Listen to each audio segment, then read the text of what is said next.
probably want to have a daydream more than a nightmare, but I guess both can go bad. I mean, Nightmare on Elm Street, I guess they had some daydreams and they also went bad. So, yeah, it could be all bad, and that's might be what we're encountering here. Some definitely nightmarish dreams here.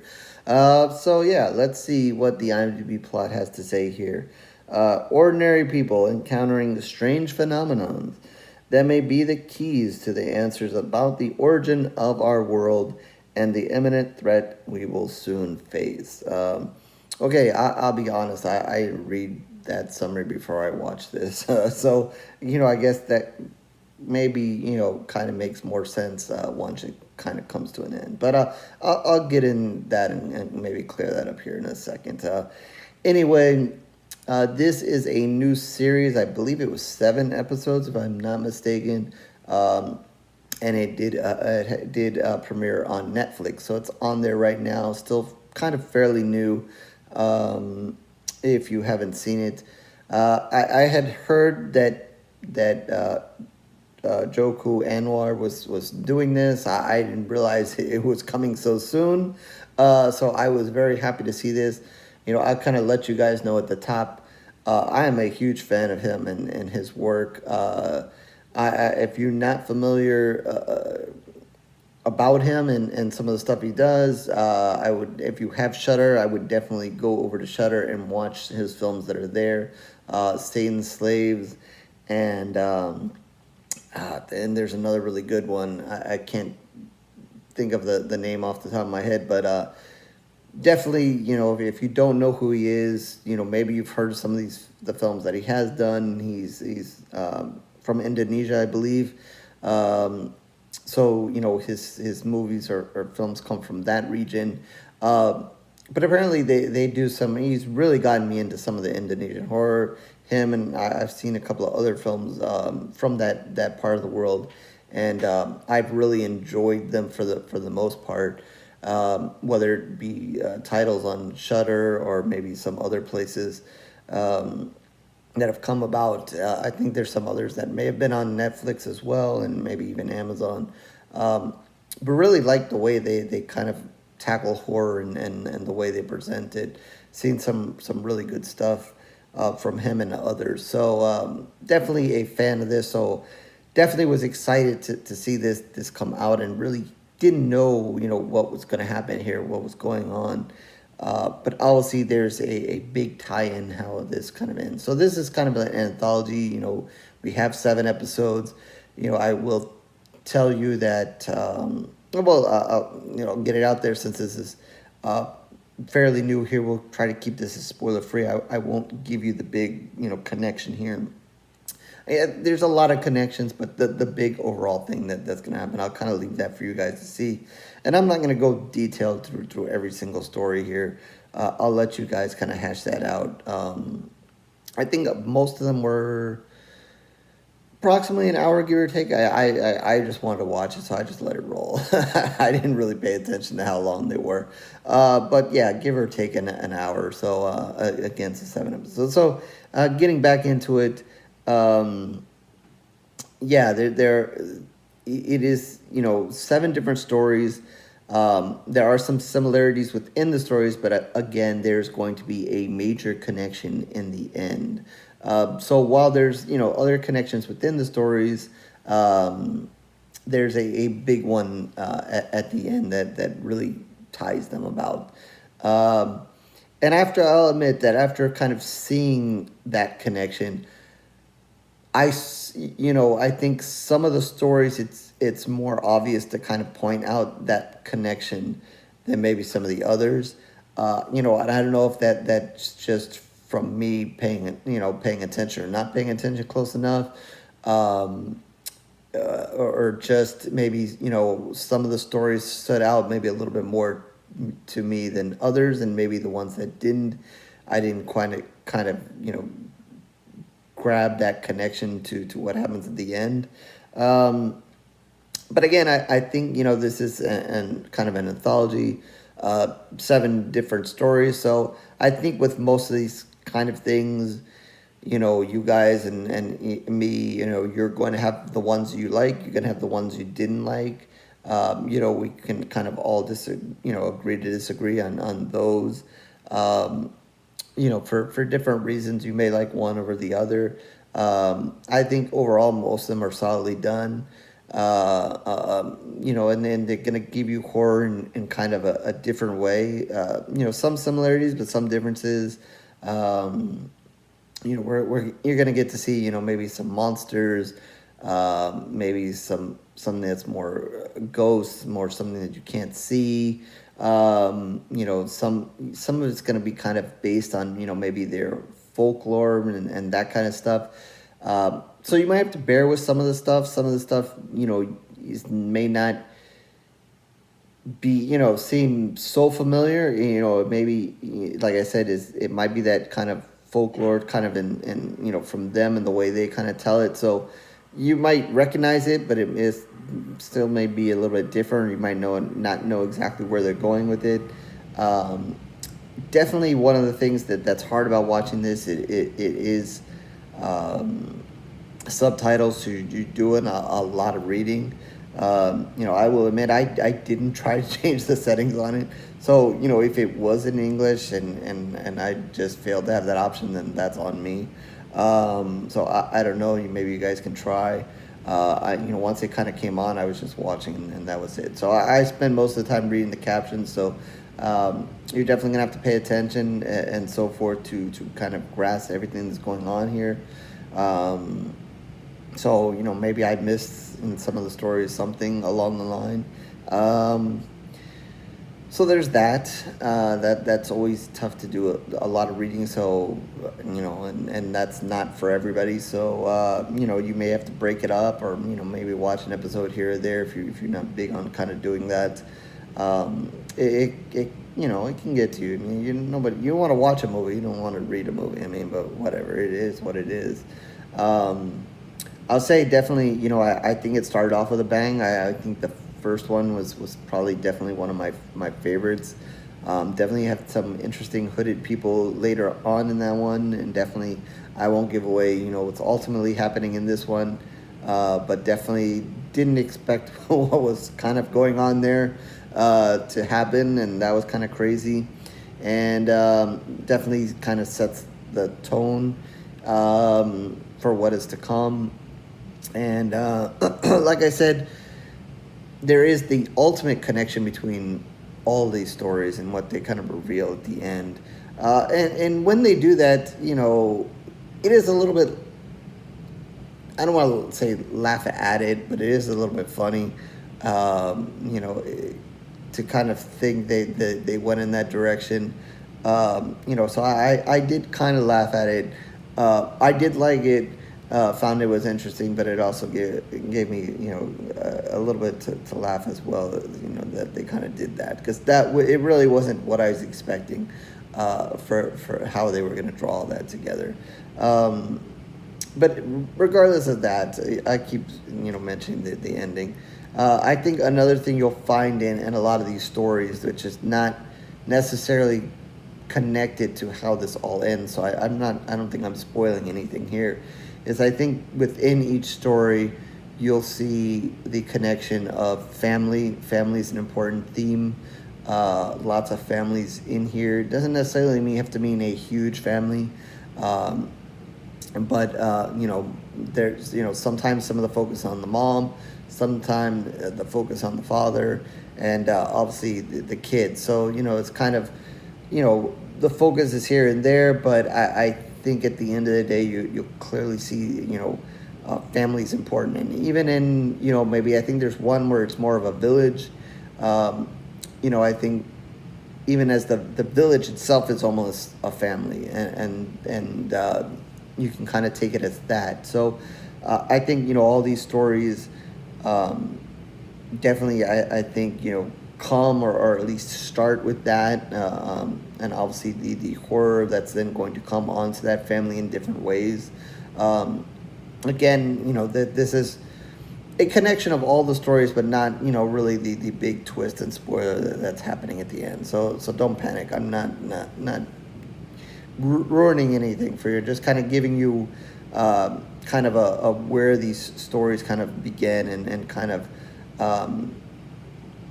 the focus on them. I think the first one is about a father, father and mother, and they have a baby, and they have the husband has a mother who's getting of age, and kind of maybe has dementia or so forth, and an event happens in the house where they decide maybe the mom needs to be put in a nursing home.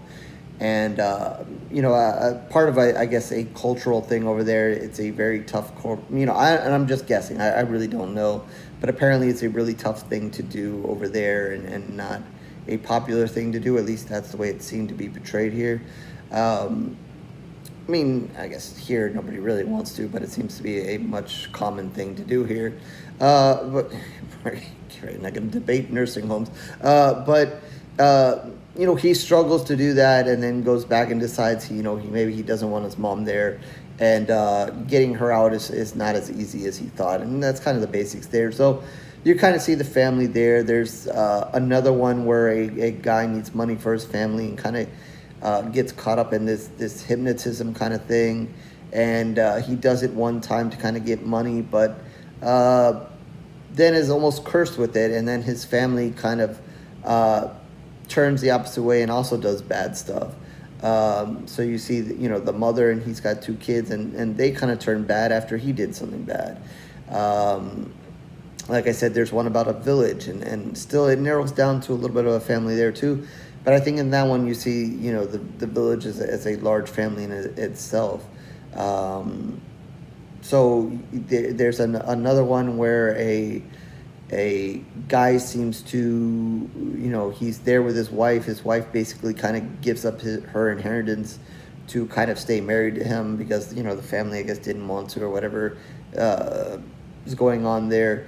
And, she makes that sacrifice for him, but then soon enough after that, he starts ending up going to this movie theater, and every time he goes there, when he comes out, it's later in time. So every time he comes out, he's been gone. He thinks he's been gone hours, but he's actually been gone years. And every time he goes back to his wife, she, it's like, hey, where the hell have you been? You left me, and so forth. And, it just gets a little bit more depressing for the family as the movie goes on. So, I think those are kind of a couple of examples there of how it goes, and the theme there. So I thought that was an interesting connection, obviously an important theme to have in each of these episodes, and that's kind of, the starting place and what you can kind of expect with them. I don't want, like I said, I don't want to go, one by one and tell you this and that about each one. Like I said, the first one I thought I liked a lot. The last one was also pretty good. I think the last one, as you watch that, obviously the end of it is going to open the door and the ultimate connection between everything. But, as, you kind of go in the last one, I think maybe you'll get hints of what may be coming finally in that one. There's another one with a real focus on the woman, and I'm trying to kind of think exactly what was kind of going on there. I think she kind of had a lost sister or family member, and she strangely and oddly finds them. Oh no, she was writing. She was writing a story. She's an author, and then as she's starting her next story or whatever, she starts becoming like possessed. And every time she does, then she kind of has visions taking her to another place where she kind of sees somebody there, and she kind of gets intertwined with all that. I really liked that one too. I really wasn't sure where they were going, and maybe was a little bit confused at some point, but eventually, I liked it. And I really liked the way it kind of ended there.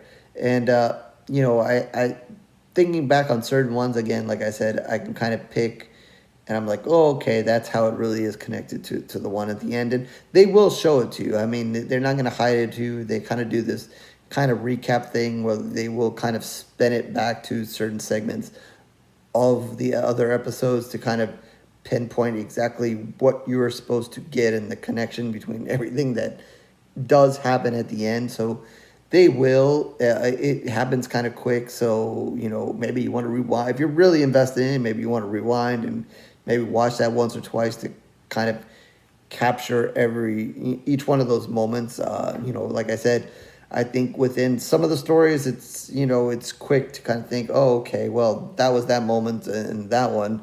And then maybe some of the others, it may be not so quick, or maybe it's just me. I don't know. You guys know if you watch my reviews, sometimes a little slow. Sometimes I miss things. But yeah, so they will give you that. So, again, maybe if you really, really enjoyed it, and once you kind of see the end, maybe you want to watch it all again. I tell you guys all the time, I rarely watch stuff a second time, so I doubt I will do that. I do hope that, this is the first of several things he does for Netflix besides his movies. I enjoyed this. Again, like I said, episodes, some of them you guys are going to like more than others. I think, I will say that I don't, kind of thinking back, I don't think any of them got like super bloody and so forth. I don't know if it's just because he knew this was going to be on Netflix. Maybe he was doing something different, because I know some of the movies that he did, really, really got some really, really, really kind of, again, maybe not bloody. I think, there's another movie I'm kind of thinking of. I'm not sure he did that movie. And that movie seemed a little bit more bloody. Again, I bad memory. I kind of have it in thought, but I don't know the name of it. But definitely from, like I said, that side of the world. But his movies are usually really dark and creepy and can kind of, get under your skin and so forth. So I was kind of looking for that here, and I don't think he, and I don't know if it's just because it was a series, it wasn't, intent to get that into it. I don't think any of these stories really matched the intensity of some of his movies. So maybe that was a little bit disappointing. But, I could still see, his work there and see the beginnings of it. And I really thought, as I watched the first one with the nursing home again, it was probably clear by now that was my favorite. I really thought that maybe we should have more nursing home horror. Like, it just seems like a good setup, a good place to do different things. Old people can be creepy, as it is. It kind of reminds me of what is it, the Exorcist Part 3, one of the most scariest moments to me in horror that I always remember was in that movie. Maybe didn't necessarily have to do with the old person in that scene, but still, definitely had some freaky old people in that movie. So, yeah, we should have more nursing home. I know it's a sad thing, whatever, but still, we need some more nursing home horror. Do it, people. Let's go. But yeah, I thought, maybe, that would have been a good one that he, really could have sunk his teeth in and did something on a bigger scale, as far as movie wise with that. And a lot of their movies tend to be long, if I remember correctly, 2 hours and so forth. So they really get into it. So yeah, I don't think, any of them get to a darkness or whatever, or an intense level of what some of his movies there. So if you were expecting that, you might be let down. So kind of let you guys know that. Again, it might just be because of the episodes, and I think maybe overall, maybe why it didn't get super, super dark and creepy in that kind of same way that his films were, was, again, because of the way it ends. Like I said, I think with the way it ends, with where they went with it, I don't think it really meant that all of these things had to be dark and so creepy with it. Like I said, you're going to get a mix of horror in it, and sometimes it's I think I kind of went through it already, with how the people are kind of tortured, or what is going wrong in some of these episodes. So I don't know that too many of them really open the door to get super dark and creepy and scary and bloody as well. I don't think any of them get super bloody either. So yeah, again, I don't know how familiar you guys are with him or not when you go into this. But definitely, if you're looking for something new on Netflix to watch, a series that's not, over, some of the series there, they go 10 episodes, whatever, and multiple seasons. I don't know. I mean, I guess they could come back with a second season of this and kind of pick up on this theme that they present at the end. I don't know if they are or not, or that's where they're going here. I don't know that I want to see that. I think that was fine the way they went or whatever. I think that if they did, then they'd kind of be venturing in something that may not be as much horror. And like I said, this Ori as it is didn't get as deep and dark as some of his other stuff. So I would think we would be swinging in the wrong direction. So I don't know that I'd want that. I'm fine with the way it ended and whatever. I don't know that we need this. Obviously, I'd welcome all his stories again, but not and whatever else he did, but just not a continuance of how this one kind of ends and what is presented there.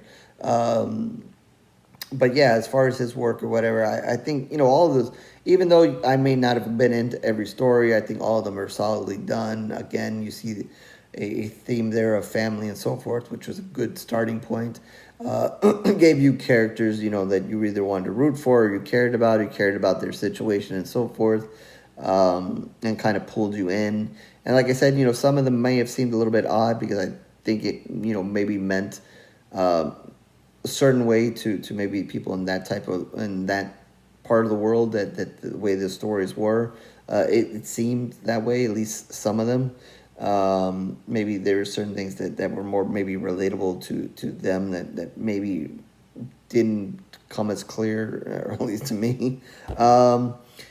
But anyway, I think at the end of the day, I'm going to give it 3.5 pools of blood. Like I said, not probably on the scale of some of his movies. Certainly still a solid job here. Definitely worth watching. Had fun. Again, when you guys watch this, maybe in the comment section, whatever, with maybe trying to be sort of spoiler free, feel free to kind of maybe put in your thoughts of whether you really liked the ending or not, or the direction that it kind of went. Did you kind of laugh kind of like me or not? I don't know. But yeah, so 3.5 pools of blood for this one, and that is out of 5. Again, this is on Netflix, so go over there and check it out. HorrorScoreReviews.blogspot.com is where you can find all of my reviews written in video. Definitely tons of video ones for a while now, so you can like and subscribe and do everything that everybody wants you to do here on the great YouTube. But if not, no worries. It is okay. I thank you for your time regardless, whether it's here or in the short section or wherever. Twitter, Facebook as well, also there still. Feel free to reach out to me there. Talk about this series, anything else, any other horror, something you want me to review. And definitely in the comment section, like I said, feel free to throw in a comment about this there, what you liked, didn't like, and then definitely anything about the ending, with hopefully not spoiling it for anybody that decides to read that before watching. But, do what you guys want to do.